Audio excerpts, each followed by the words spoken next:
We are the inhabitants of this sort of blue miracle in the middle of darkness. And we are a kind of miracle because mathematical data shows it.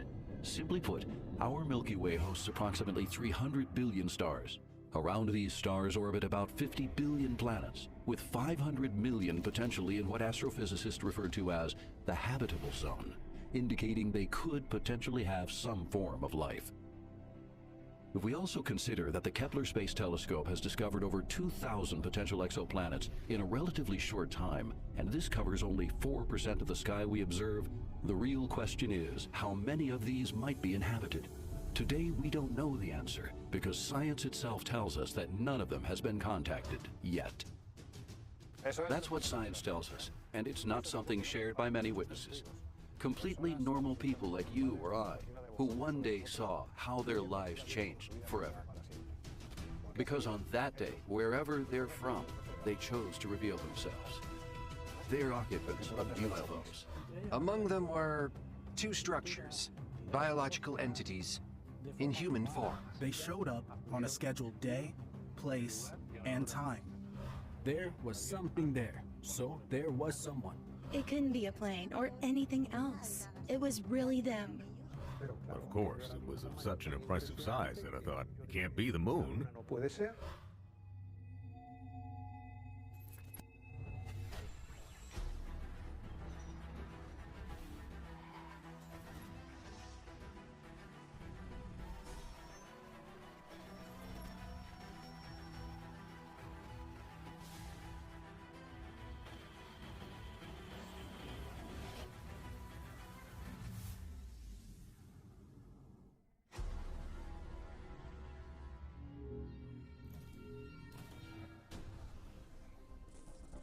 Frank Drake was an American radio astronomer and president of the SETI Institute, an organization dedicated to searching for extraterrestrial signals and affiliated with NASA.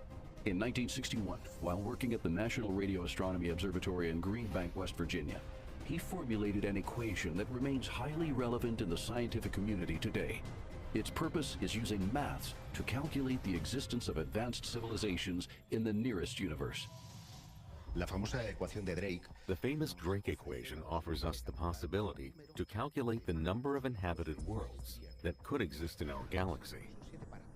There are 7 parameters that measure the rate of star formation, providing us with information about which of these planets are in the habitable zone, how many of them could harbor civilizations, how many would have survived at that technological level, and then the factor L, which is time. The sum of these parameters, the calculation of this equation, suggests that at least in our galaxy, there would be 100,000 inhabited worlds. We won't continue with complicated formulas, but I'll tell you that if we keep working out percentages, we would reach the magical figure of 5 billion planets that, according to the Drake equation, would not only be inhabited by intelligent life, but would also be capable of traveling across the universe and reaching our planet. You should know that there are people who believe that not only has this interstellar journey taken place, but also that contact with us has already been made. I decided to look up its weird thing. I stared at it for a while until I realized it's like a giant soap bubble. Birds are sleeping, and I call out to the middle one, Lydia. I call out and I say, Lily, grab the camera your aunt gave you and let's take a photo of something fascinating that I'm seeing on the rooftop. I go up to the rooftop with my daughter. We stand there looking and she tries to take a photo, but the flash doesn't work. It goes off and we see the static thing like, I don't know, 20 meters away from us, but higher. Between the sea and the house. Era de madrugada. Dormía. It was late at night and I was asleep. My mom was sleeping with the window open and suddenly she heard a very loud noise. I woke her up. She went up to the window and saw a spacecraft. It was oval-shaped. Suddenly I told my mom, Mom, it's a UFO. And my mother said yes.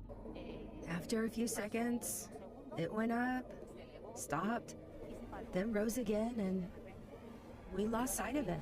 Y ya lo perdimos. I won't deny that I've been tracking sightings for years, mainly due to the doubts I have had about UFOs and extraterrestrials. That's why, over time, I've come across accounts of people who lose everything when they share what happened to them. There are gestures and expressions that make you think that the person is not lying.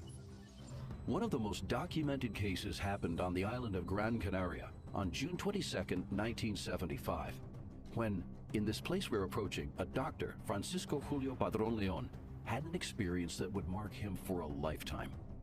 This experience was detailed in a report drafted by the intelligence service of the Spanish Air Force. The reason? Well, Dr. Padron came face to face with a sphere of light, inside which he could see two occupants. Luis, you bring me to such beautiful places. Of course, I brought you here because this is perhaps the most significant UFO case in all of the Canary Islands, and certainly one of the most famous, internationally known cases in Spain. Exactly, because I imagine that knowing the case, which is a classic in Spanish ufology, is the same route that the witnesses took. Indeed. On the night of June 22nd, 1976, around 9:30 in the evening, a taxi was rushing for a medical emergency. The taxi driver, Francisco Cuaron, the doctor who would be where I am now, Paco Julio Padron, and Damaso Diaz Mendoza, known here as Santiago Mendoza, were right here. They went up this incline, precisely there. See over those cacti?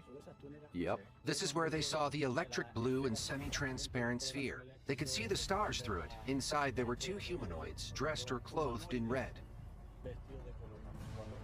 Two of them. If you want, we can stop here. Awesome. I can show you the place. It's great that it still looks the same as it did 45 years ago. Cool, let's go.